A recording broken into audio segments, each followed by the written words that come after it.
Olá pessoal, aqui é o Loriel Rocha.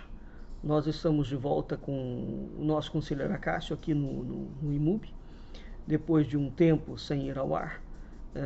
Eu de fato tenho estado sem tempo para produzir esses vídeos semanais e vou tentar, na medida do possível, manter um cronograma como a gente tinha, né? Que era toda sexta-feira o conselheiro Acácio. De modo que, para quem nos tem perguntado em off, o conselheiro não acabou, né? O problema está aqui comigo mesmo, devido à minha falta de tempo.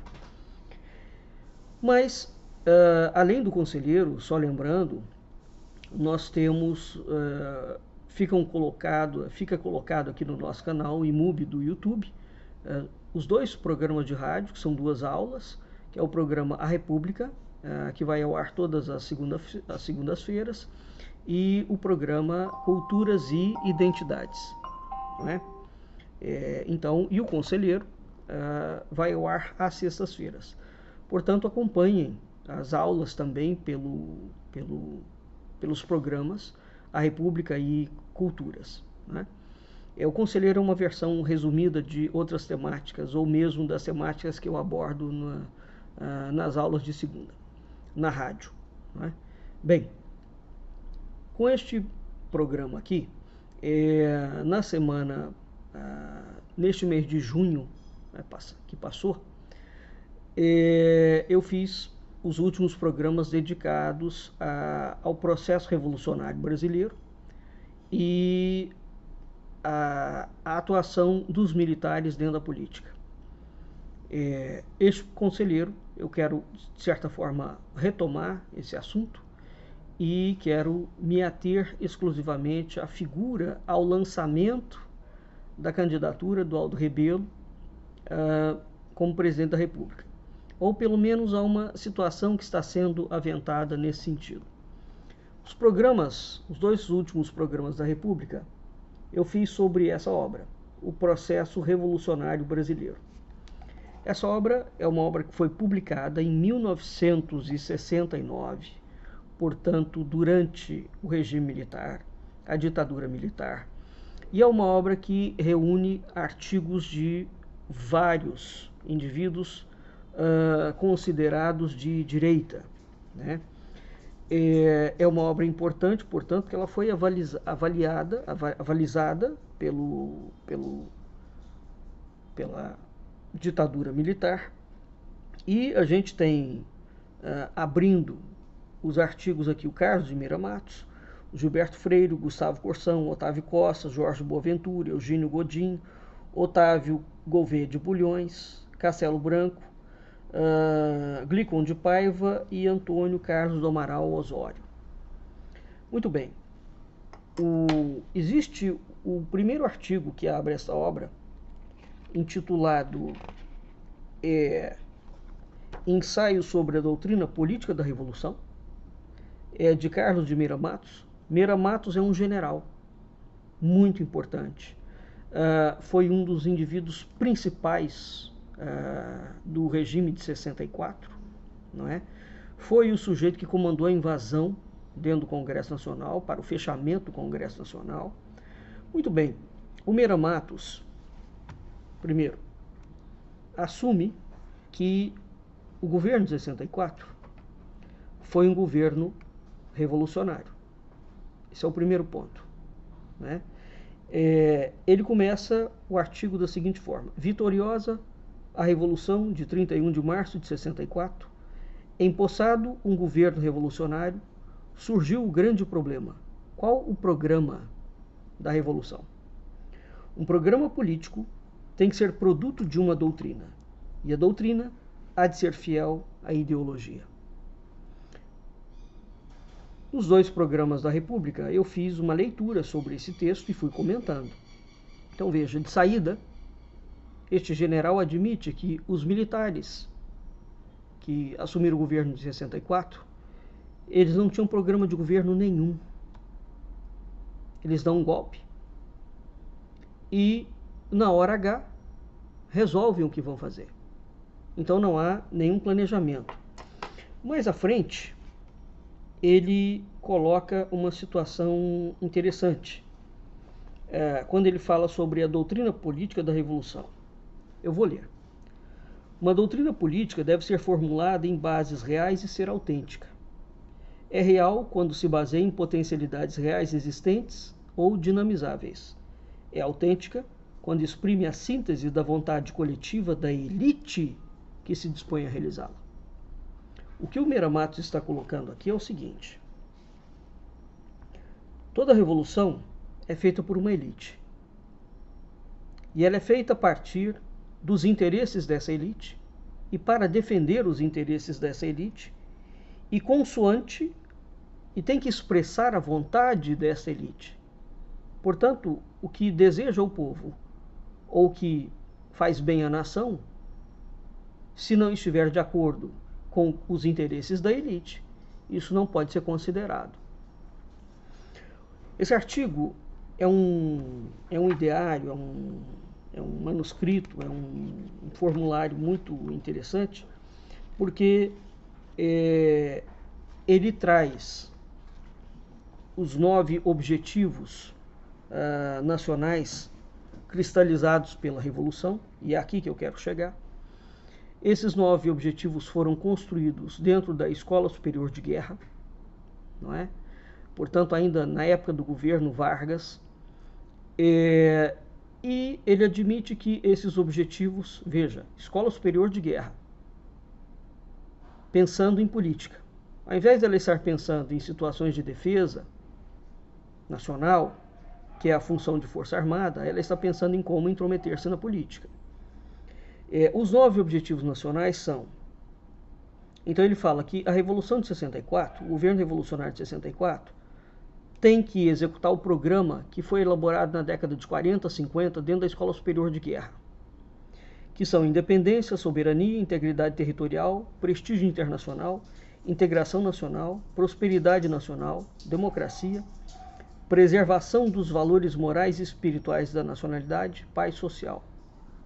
Eu chamo a atenção aqui, preservação dos valores morais e espirituais da nacionalidade.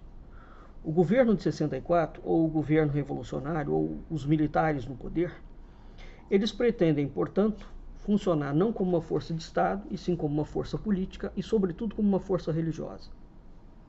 Muito bem. Eu já perdi a conta da quantidade de vezes que eu falei para vocês, que eu venho falando para vocês, que o Brasil, desde 1822, ele foi tomado de assalto por uma oligarquia composta pelas seguintes frentes: maçonaria, interesses e bancos internacionais, militares, uma elite jurídica, né, a chamada elite de toga, a aristocracia de toga, empresários e sistema financeiro, indústrias. Muito bem. Essa elite é a elite que, desde 1822, eles se revezam no poder. Eles brigam entre eles pelo poder. Não é? E a cada briga que acontece entre eles, então eles unem todas essas frentes civis, ou tidas como frentes civis, para aplicar os sucessivos golpes dentro da nação, elas precisam do apoio militar. Então elas recorrem às Forças Armadas, que são um braço operante dessa elite civil. É assim que o chamado Exército Brasileiro é formado. Eu já fiz várias aulas sobre isso. Não vou repisar um tema que eu já coloquei. O chamado regresso conservador. Depois de 1822, existe uma coisa que se chama o regresso conservador.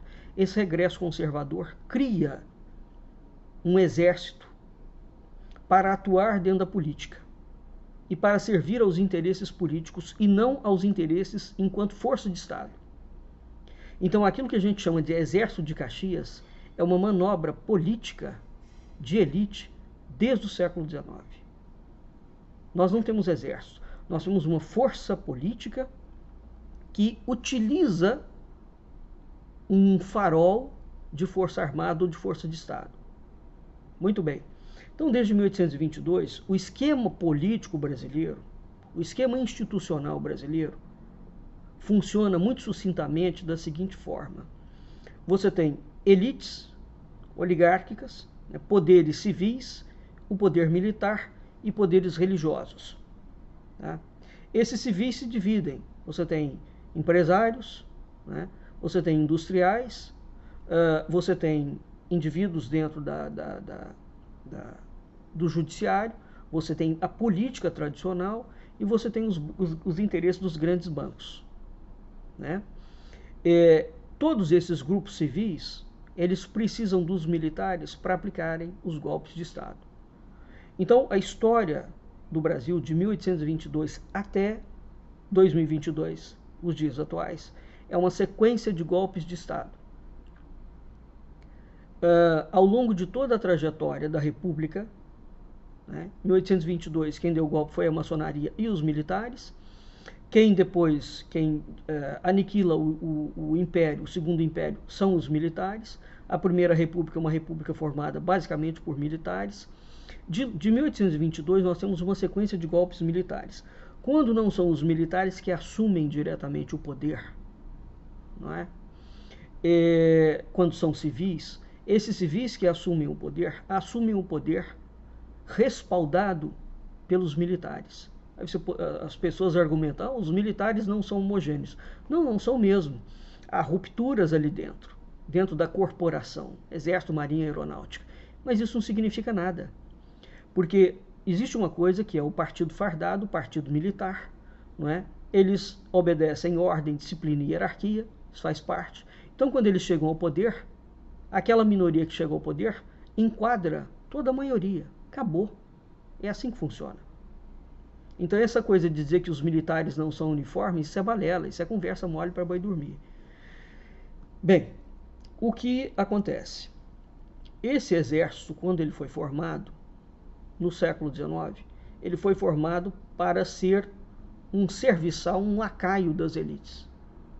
Acontece que, algumas décadas depois, o feitiço se volta contra o feiticeiro. O exército resolve ter uma agenda própria, um projeto próprio de tomada de poder, onde ele vai submeter a elite. Então a coisa inverte. Só que o exército, como é força de Estado, as forças armadas, aliás, como é força de Estado, eles nunca conseguiram, de fato, tomar o poder efetivamente, político. Então eles ficam nesse jogo, eles utilizam o civil, apoiam o civil. Quando o civil desagrada, eles se mancomunam com outros poderes, com outros civis, com outros oligarcas, para tirar aquele sujeito do poder. É assim que funciona a história política brasileira. Não se enganem. Não se enganem. Eu já falei por diversas vezes, por exemplo, que o Lula é um projeto militar. O Lula é um projeto militar. O Fernando Henrique foi apoiado pelos militares. O Sarney foi apoiado pelos militares. Itamar Franco não. O Michel Temer foi apoiado pelos militares. O Bolsonaro é um projeto claramente militar. A Dilma Rousseff era um projeto PT. Ela não é um projeto militar, por isso que ela foi tirada, não é? Então, a história brasileira é uma história absolutamente vergonhosa, mas ela é uma história repetitiva. Essa fórmula, essa receita golpista, ela é aplicada desde 1822 e ela funciona, porque o Brasil é um país gigante e não há reação, né? Porque as elites controlam tudo, elas controlam inclusive os meios de comunicação, né? Então, uma das razões pelas quais o Brasil não tem mídia independente é porque a mídia é um dos poderes. Né? De fato, é um dos poderes que mantém o cabresto sobre a nação brasileira. E a mídia atua em dobradinha com os militares, atua em dobradinha com o Congresso, atua em dobradinha com o Supremo Tribunal Federal. Não pensem vocês que existe alguém que está santo nessa história. São frentes diferentes, mas todas elas se unem dentro da mesma bandalha. O problema do Brasil é que essa gente não tem projeto de nação. Eles nunca tiveram. O projeto deles é particular, é pessoal. É tomar posse do Estado para retalhar o Estado e para usar o Estado a serviço deles, para enriquecer a eles. Não há nenhum projeto de nação desde 1822. Como não existe nenhum projeto de nação, então o que acontece? Quando um grupo toma o poder, Aí ele vem com toda aquela história: o Brasil precisa de ser respeitado internacionalmente, o Brasil precisa de ter desenvolvimento, o Brasil precisa de ter investimento em tecnologia, em educação, etc. Tudo conversa para boi dormir. Não há projeto de investimento, coisíssima nenhuma. Mas o que existe aqui é que eu quero abordar. Então, desde o século XIX, um certo general criou um projeto político de poder, especificamente um projeto político de poder. Eles não conseguiram realizar esse projeto político, ou seja, tomar conta, o exército virar de fato um poder político, passar de uma força de Estado para o Estado em si, mas eles criaram uma forma de fazer com que o exército seja um tipo de Estado paralelo, as Forças Armadas um tipo de Estado paralelo, gestando o processo do Estado.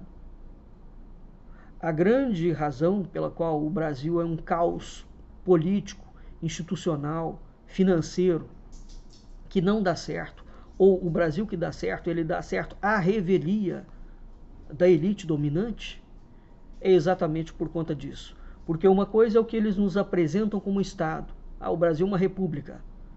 Não, o Brasil é uma república dentro de outra república. Há uma república militar que manda dentro da república a qual que é regida por uma Constituição. Esse é o problema brasileiro. Tá claro? Então, nenhum golpe de Estado é dado por civil dentro do Brasil sem o apoio dessa república oculta, do chamado Partido Militar. Então, esses indivíduos, durante muitas décadas, eles investiram neles mesmos serem os grandes elementos que vão atuar dentro da política de uma forma visível. A última tentativa, uma tentativa infrutífera, foi em 1964.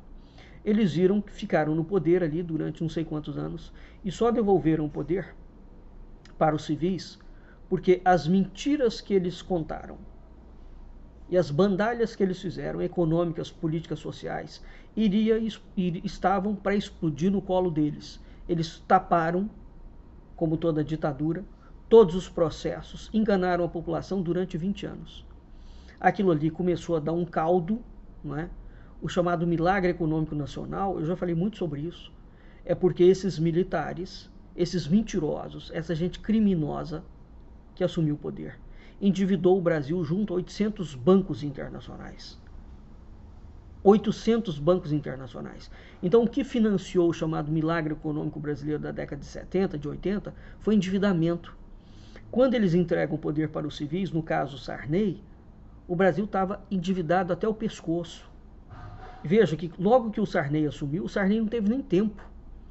Explodiu uma inflação no colo do Sarney, do nada, do dia para a noite, o Brasil caiu, quebrou. E a culpa ficou toda em cima do Sarney. E aí a milicada de fora olhava e apontava o dedo e falava: tá vendo, a culpa é dos civis. Os civis não sabem gerenciar, os civis não sabem fazer isso. Foram eles que criaram a bomba atômica, deixaram a bomba atômica armada, saltaram de banda e entregaram o poder, porque aquilo não podia explodir no colo deles. Muito bem.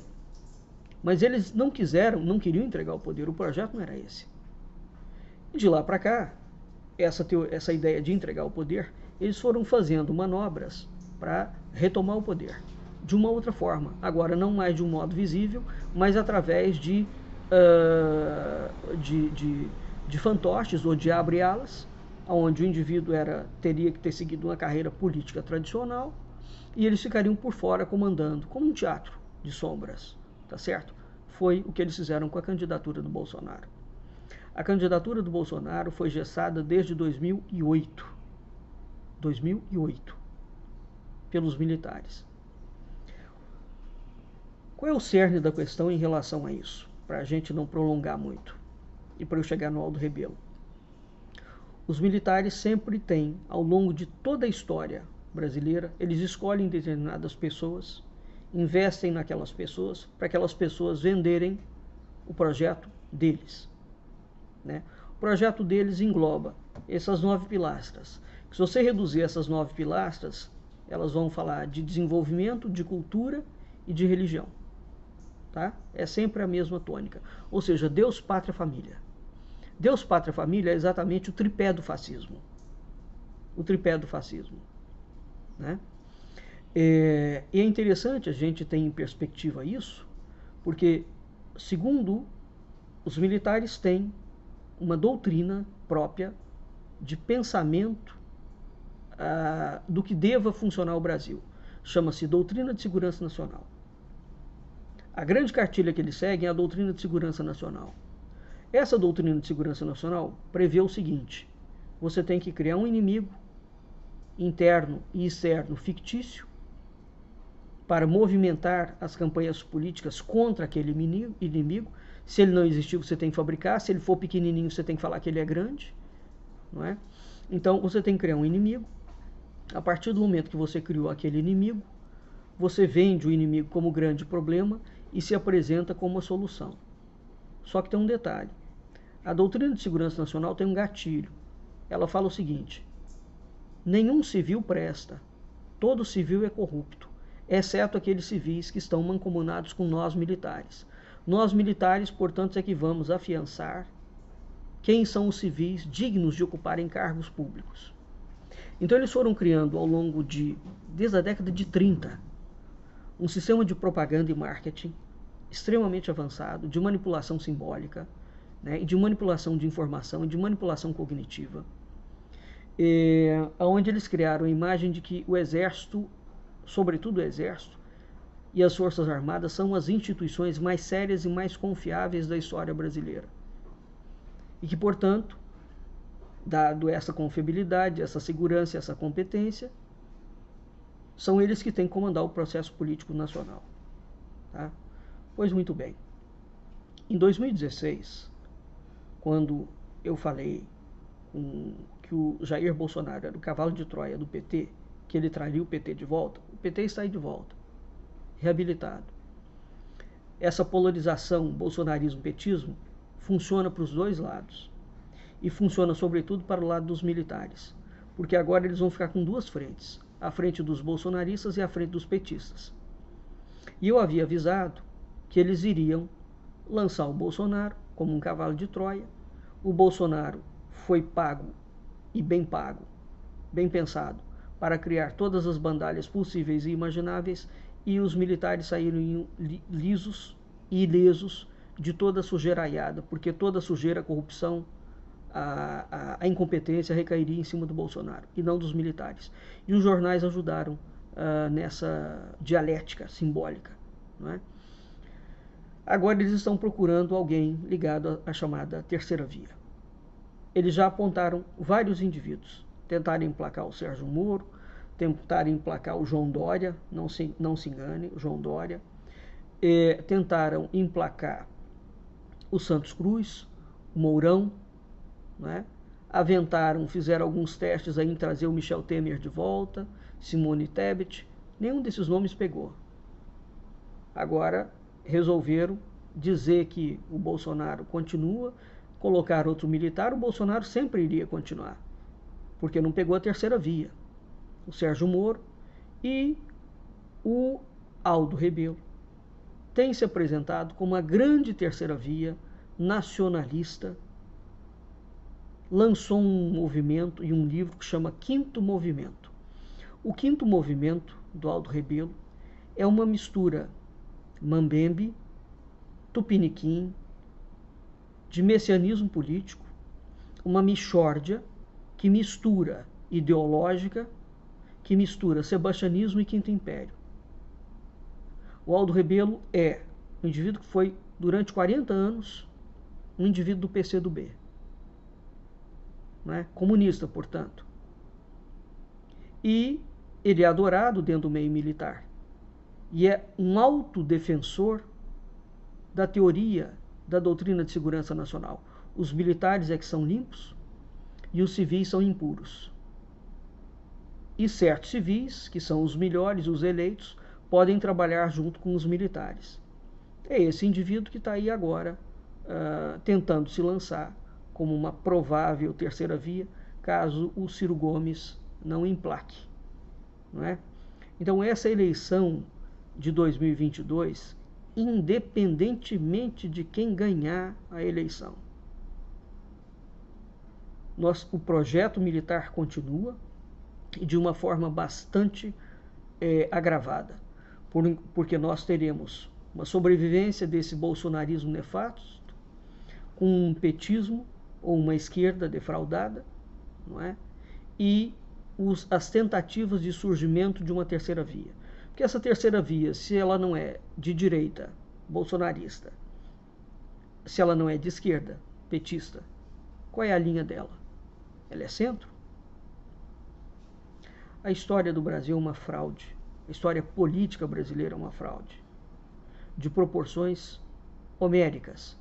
Mas ela tem um padrão que se repete. Um padrão. Tá? Então, está sendo gestado à luz do dia. Os militares estão apontando vários indivíduos, todos eles, para continuar o projeto militar de tomada do poder. A criação de um Estado militar policial. Nós vamos ficando por aqui e até o próximo, Conselheiro Acácio.